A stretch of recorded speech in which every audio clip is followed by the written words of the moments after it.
Hello students, आज का हमारा टॉपिक है प्लांट हार्मोन्स के बारे में। पादप हार्मोन के बारे में पढ़ने वाले हैं। तो प्लांट हार्मोन जो रहते हैं इन्हें प्लांट ग्रोथ रेगुलेटर के नाम से भी जानते हैं। ठीक है, इनका जो दूसरा नाम है वो पीजीआर है। पीजीआर के नाम से भी इनको जानते हैं, यानी कि पादप वृद्धि नियामक।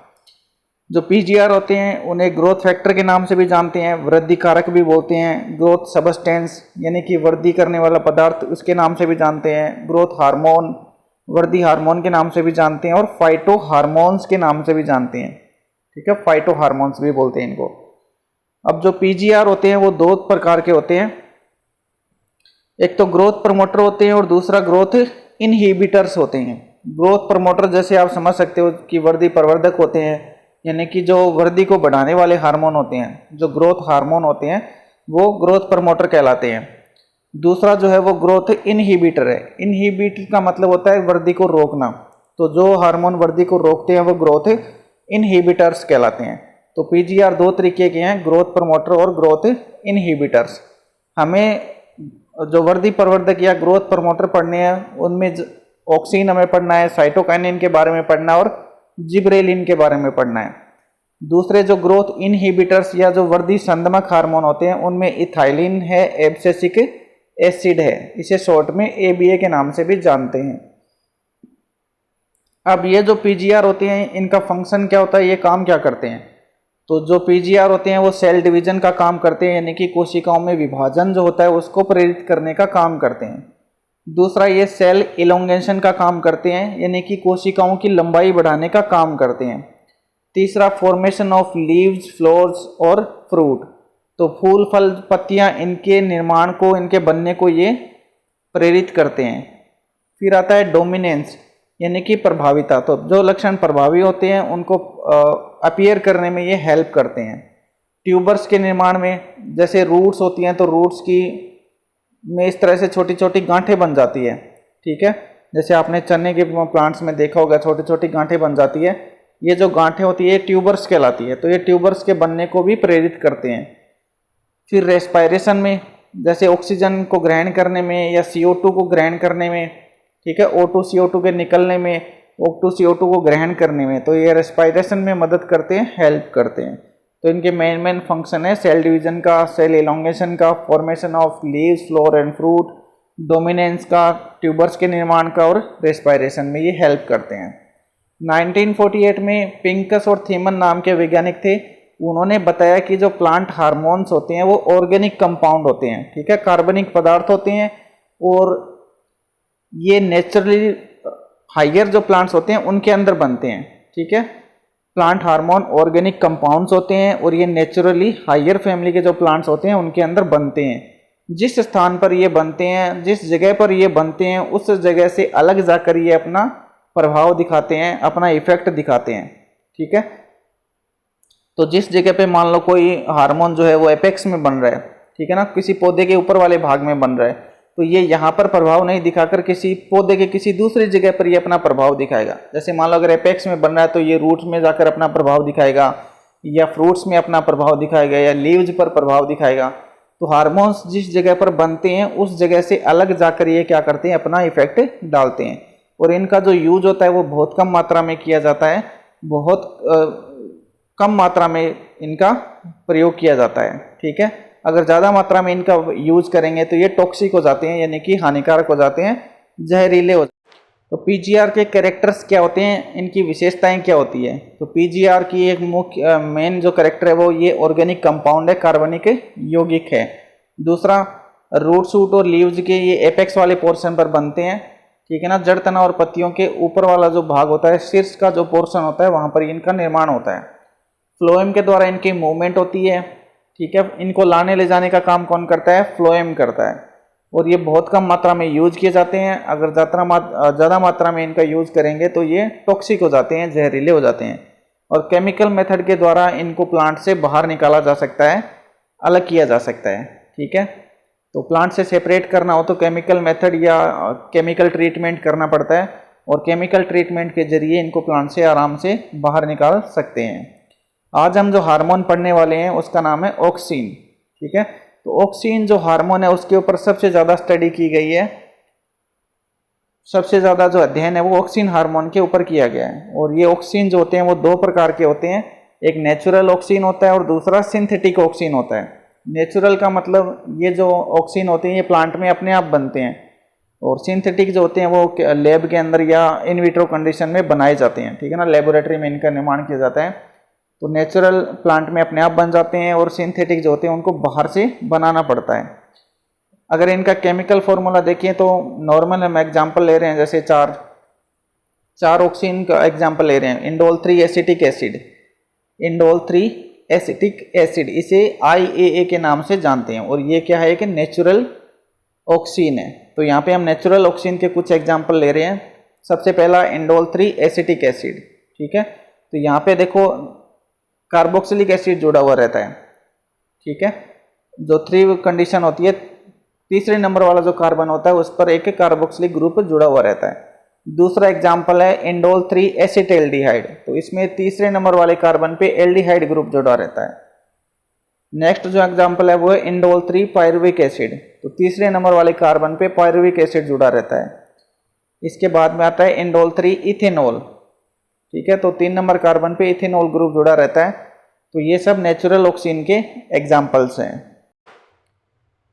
कुछ जो है वो सिंथेटिक ऑक्सीन के एग्जाम्पल्स हमने लिए हैं, जैसे IBA है, यानी कि इंडोल 3 ब्यूटारिक एसिड, 3 नंबर वाले कार्बन पे ब्यूटारिक एसिड जुड़ा रहेगा।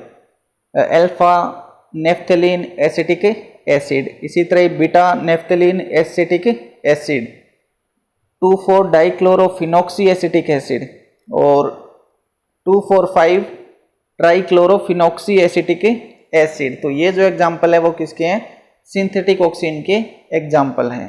अब हम देखते हैं कि ऑक्सीन की जो डिस्कवरी है वो किसने की है। तो 1881 में 1881 में चार्ल्स डार्विन नाम के वैज्ञानिक थे, उन्होंने कैनेरी घास, जिसका बोटनिकल नेम है फेलेरिस कैनारियंसिस, इस कैनेरी घास का जो कोलियोप्टाइल होता है उसके ऊपर उन्होंने अपना प्रयोग किया था, ठीक है। कोलियोप्टाइल का मतलब क्या होता है, हिंदी में इसे प्रांकुर बोलते हैं। तो कोलियोप्टाइल का मतलब जब घास कोई उगती है, ठीक है ना, तो उसमें पत्तियां नहीं निकलती हैं, शुरू में पत्तियां नहीं निकलती हैं, तो ये जो कंडीशन होती है इसे हम क्या बोलते हैं, कोलियोप्टाइल बोलते हैं, ठीक है। तो घास का अंकुर जिसमें पहली पत्ती नहीं निकली हो उसे कोलियोप्टाइल या प्रांकुर बोलते हैं, ठीक है। तो इस कोलियोप्टाइल के ऊपर उन्होंने प्रयोग किया था, उन्होंने कोलियोप्टाइल को लिया और उसके ऊपर इन्होंने सनलाइट को डाला, ठीक है। तो 4 इन्होंने प्रैक्टिकल किए थे इस कोलियोप्टाइल के ऊपर। किसके ऊपर किए थे, कैनेरी घास के ऊपर, कैनेरी घास का जो कोलियोप्टाइल है उसके ऊपर उन्होंने प्रयोग किए, 4 प्रयोग किए। पहला प्रयोग उन्होंने किया कि जो कोलियोप्टाइल था उसके ऊपर उन्होंने सूर्य का प्रकाश डाला, ठीक है। जैसे मान लो ये कोलियोप्टाइल है, ठीक है, इसके ऊपर उन्होंने क्या किया, सनलाइट डाली। तो सनलाइट जो है वो सामने वाले हिस्से पर यानी कि इस साइड पे गिर रही है और ये वाली साइड है, इस साइड पे सनलाइट नहीं गिर रही है, तो ये इस साइड को हम डार्क साइड बोलते हैं, ठीक है। तो उन्होंने क्या किया, कोलियोप्टाइल के ऊपर सनलाइट डाली, तो इन्होंने देखा कि जिस तरफ से लाइट नहीं गिर रही है, ठीक है ना, सनलाइट जिस तरफ से नहीं गिर रही यानी कि जो डार्क साइड थी उस साइड से ये जो कोलियोप्टाइल है वो सनलाइट की तरफ में मुड़ जाता है, ठीक है। कोलियोप्टाइल के ऊपर सूर्य का प्रकाश डाला गया, जिस तरफ अंधेरा था उस तरफ की कोशिकाओं में ज़्यादा ग्रोथ हो रही थी और जो कोलियोप्टाइल था वो सनलाइट की तरफ में मुड़ गया। दूसरा प्रयोग इन्होंने किया कि जो कोलियोप्टाइल था उस कोलियोप्टाइल की टिप इन्होंने हटा दी, टिप को काटकर अलग कर दिया और फिर उसके ऊपर सनलाइट डाली गई, ठीक है ना। यहाँ पे हम देख सकते हैं कि टिप को हटा दिया गया है और फिर सनलाइट डाली गई है। तो जो कोलियोप्टाइल था उसमें कोई मूवमेंट नहीं हुआ, कोई परिवर्तन देखने को नहीं मिला। तीसरा प्रयोग उन्होंने किया कि जो कोलियोप्टाइल था उसके टिप वाले पोर्शन को इन्होंने टिन फॉइल से ढक दिया है, ठीक है ना। एक टिन का जो फॉइल होता है उससे इन्होंने कोलियोप्टाइल को कवर कर दिया है, ढक दिया है और फिर इस पर सनलाइट डाली गई। तो इन्होंने देखा कि अभी भी इसमें कोई मूवमेंट नहीं हुआ है, कोई परिवर्तन नहीं हुआ। चौथा प्रैक्टिकल इन्होंने किया कि कोलियोप्टाइल का जो बेस वाला पोर्शन था, आधार का जो पोर्शन था, इसको उन्होंने टिन फॉइल से ढक दिया, कवर कर दिया, फिर इसके ऊपर सनलाइट डाली गई कोलियोप्टाइल के ऊपर। तो उन्होंने देखा कि जो कोलियोप्टाइल का डार्क साइड जो था वो सनलाइट की तरफ में मूव हो रहा है, ठीक है। कोलियोप्टाइल जो था वो सनलाइट की तरफ में मुड़ गया, किस साइड से, डार्क साइड से, ठीक है ना, इस वाली साइड से जो कोलियोप्टाइल था वो इस तरह से सनलाइट की तरफ में मुड़ गया, ठीक है। तो चार्ल्स डार्विन के 4 जो प्रयोग उन्होंने किए थे कैनेरी घास के ऊपर, उससे क्या रिजल्ट निकला, क्या निष्कर्ष निकला कि उन्होंने देखा कि जो टिप वाला पोर्शन है उस भाग में कोई ऐसा पदार्थ मौजूद है, उस भाग में कोई ऐसा पदार्थ है जो कि डार्क साइड वाली जो सेल्स होती है उनके डिवीजन को क्या कर रहा है, तेज कर रहा है, और ये लाइट की वजह से जो है एक्टिवेट हो रहा है। ठीक है ना। पहला प्रयोग उन्होंने क्या किया था कि कोलियोप्टाइल के ऊपर सनलाइट डाली गई और कोलियोप्टाइल जो था वो डार्क साइड की तरफ से सनलाइट की तरफ मुड़ गया। फिर दूसरा उन्होंने क्या किया, टिप को हटा दिया, फिर सनलाइट डाली तो कोई इफेक्ट नहीं हुआ। फिर उन्होंने तीसरा प्रयोग क्या किया कि टिन फॉइल से ऊपर का जो टिप का पोर्शन था उसको कवर कर दिया, फिर भी कोई मूवमेंट नहीं हुआ। चौथा प्रयोग उन्होंने किया था कि बेस वाला जो पोर्शन था उसको उन्होंने टिन फॉइल से कवर किया और उन्होंने देखा कि जो कोलियोप्टाइल था वो सनलाइट की तरफ में मूव हो रहा है, मुड़ गया है। तो इससे क्या निष्कर्ष निकला कि जो टिप वाला पोर्शन है कोलियोप्टाइल का, जो ऊपर का जो पोर्शन है, उस पोर्शन में कोई ऐसी चीज मौजूद है जो कि सेल डिवीजन यानी कि इस साइड वाले जो डार्क साइड था ना, उस डार्क साइड की तरफ से कोशिकाओं को जो है वो सेल डिवीजन को प्रेरित कर रहा है। इस साइड की जो सेल्स होती है, डार्क साइड की जो सेल्स हैं, उन कोशिकाओं के डिवीजन को ये क्या कर रहा था, तेज कर रहा था। और ये किसकी वजह से एक्टिवेट हो रहा है, लाइट की वजह से एक्टिवेट हो रहा है। तो ये प्रयोग किया था चार्ल्स डार्विन ने। दूसरा जो एक्सपेरिमेंट है वो बॉयसन और जेनसन नाम के वैज्ञानिक ने किया था। 1910 से लेकर 1913 तक उन्होंने अपना प्रयोग किया। इन्होंने ओट्स यानी जो का जो कोलियोप्टाइल था उसके ऊपर अपने प्रयोग किए। बॉटनिकल नेम है एवेना सेटाइवा। तो यहाँ पर हम जो कोलियोप्टाइल है उसके ऊपर एक्सपेरिमेंट को देख रहे हैं। तो पहला एक्सपेरिमेंट उन्होंने डायरेक्ट कोलियोप्टाइल के ऊपर सनलाइट डाली और देखा कि जो कोलियोप्टाइल है वो डार्क साइड की तरफ से सनलाइट की ओर मूव हो रहा है, मुड़ गया है। सेकंड उन्होंने प्रयोग किया कि जो टिप वाला पोर्शन था उस टिप वाले पोर्शन को कोलियोप्टाइल के ऊपर रखा। ठीक है, एक जिलेटिन जो कोलियोप्टाइल का जो टिप वाला पोर्शन था उस टिप वाले पोर्शन को उन्होंने जिलेटिन की डिस्क के ऊपर रखा। ठीक है, और फिर उन्होंने सनलाइट डाली तो ये देखा कि जो कोलियोप्टाइल था वो सनलाइट की तरफ में मुड़ रहा है। थर्ड इन्होंने प्रैक्टिकल किया कि जिस तरफ से सनलाइट डाली जा रही है, यानी कि सामने से हम सनलाइट डाल रहे हैं, तो उन्होंने क्या किया, सामने की तरफ में एक माइका प्लेट लगा दी और फिर सनलाइट डाली गई। तो उन्होंने देखा कि जो कोलियोप्टाइल है वो डार्क साइड यानी कि इस साइड से और सनलाइट की तरफ में मुड़ रहा है। ठीक है, यहाँ पर भी जो कोलियोप्टाइल था वो गति कर रहा है यानी मूव हो रहा है। चौथा प्रयोग उन्होंने किया कि जो डार्क साइड थी यानी जो पीछे वाली साइड थी उस साइड पर उन्होंने माइका प्लेट लगा दी और फिर सनलाइट डाली गई। तो उन्होंने देखा कि जो कोलियोप्टाइल था उसमें कोई मूवमेंट नहीं हुआ, कोई भी चेंजमेंट देखने को नहीं मिला। तो इससे इन 4 प्रयोगों से क्या रिजल्ट निकला, क्या निष्कर्ष निकला कि जो भी पदार्थ कोलियोप्टाइल के मुड़ने के लिए जिम्मेदार है, यानी कि ये कोलियोप्टाइल सीधा था और ये मुड़ रहा है इस तरह से, तो जो भी पदार्थ कोलियोप्टाइल के मुड़ने के लिए जिम्मेदार है वो डार्क साइड से ही नीचे की तरफ जा रहा है। ठीक है, मौजूद कहाँ पे है, टिप में, और वो जा कर रहा है नीचे की तरफ में। तो जो भी पदार्थ कोलियोप्टाइल के मुड़ने के लिए या वक्रण के लिए जिम्मेदार है वो डार्क साइड से, ठीक है ना, डार्क साइड में टिप से नीचे की ओर जा रहा है। ठीक है, ये टिप वाला पोर्शन है और टिप वाले पोर्शन से कहाँ जा रहा है, ये नीचे की तरफ जा रहा है और है कहाँ पर, ये डार्क साइड की तरफ है। तो ये निष्कर्ष निकाला। ठीक है, अगला जो एक्सपेरिमेंट है वो 1928 में FW वेंट नाम के वैज्ञानिक ने किया और उन्होंने भी जो का जो कोलियोप्टाइल था उसी के ऊपर प्रयोग किए। बॉटनिकल नेम क्या है, एवेना सेटाइवा। ठीक है ना, जो का कोलियोप्टाइल है जिसका बॉटनिकल नेम है एवेना सेटाइवा। पहला प्रयोग इन्होंने किया कि इन्होंने बहुत सारे कोलियोप्टाइल लिए और सभी कोलियोप्टाइल की टिप को इन्होंने हटा दिया और इस टिप को उन्होंने एक अगर ब्लॉक के ऊपर रख दिया। ठीक है, एक अगर ब्लॉक लिया और सभी कोलियोप्टाइल की टिप को हटाकर टिप वाले भाग को इन्होंने क्या किया, अगर ब्लॉक के ऊपर रख दिया और इस ब्लॉक को उन्होंने कुछ घंटों के लिए लाइट में छोड़ दिया। ठीक है, दूसरा प्रयोग उन्होंने किया कि उन्होंने एक और कोलियोप्टाइल लिया। ठीक है, उस कोलियोप्टाइल की टिप को भी इन्होंने हटा दिया और इसके ऊपर जो अगर ब्लॉक था वो रख दिया गया, यानी कि ये जो ऊपर वाला ब्लॉक था, ठीक है, ये वाला जो ब्लॉक था इन्होंने इस ब्लॉक को इस दूसरे कोलियोप्टाइल के ऊपर रख दिया। इन्होंने क्या किया, दूसरा कोलियोप्टाइल लिया। ठीक है, इस कोलियोप्टाइल की टिप को हटाया और इस टिप को हटाने के बाद में जो नीचे का जो पोर्शन बचा था उस पोर्शन के ऊपर उन्होंने इस कोलियोप्टाइल इस अगर ब्लॉक को रखा, ठीक है, इस अगर ब्लॉक को रख दिया और फिर लाइट डाली गई, इस कोलियोप्टाइल के ऊपर लाइट डाली गई और उन्होंने देखा कि जो कोलियोप्टाइल था वो टर्न हो गया है। डार्क साइड जो थी ना, अंधेरे वाली जो साइड थी, उस साइड से कोलियोप्टाइल जो है वो लाइट की तरफ में टर्न हो गया है, मुड़ गया है। ठीक है, पहले इन्होंने क्या किया, बहुत सारे कोलियोप्टाइल की टिप हटाकर उन सभी टिप को उन्होंने एक अगर ब्लॉक के ऊपर रखा और उस अगर ब्लॉक को कुछ घंटों के लिए छोड़ दिया लाइट में। फिर दूसरा प्रयोग उन्होंने किया कि एक कोलियोप्टाइल लिया गया, ठीक है, जैसे मान लो ये कोलियोप्टाइल लिया, इसकी टिप को उन्होंने हटा दिया और टिप को हटाने के बाद में ये जो अगर ब्लॉक था, इस अगर ब्लॉक को उन्होंने इस टिप के ऊपर रख दिया, ठीक है, और फिर इस पर लाइट डाली गई। तो लाइट डालने के बाद में इन्होंने देखा कि जो कोलियोप्टाइल है वो डार्क साइड, यानी कि इस साइड में लाइट नहीं आ रही थी तो ये डार्क साइड है, इस डार्क साइड से जो कोलियोप्टाइल है वो लाइट की तरफ में मुड़ गया है, कर्व हो गया है, मूवमेंट आ गई है इसमें।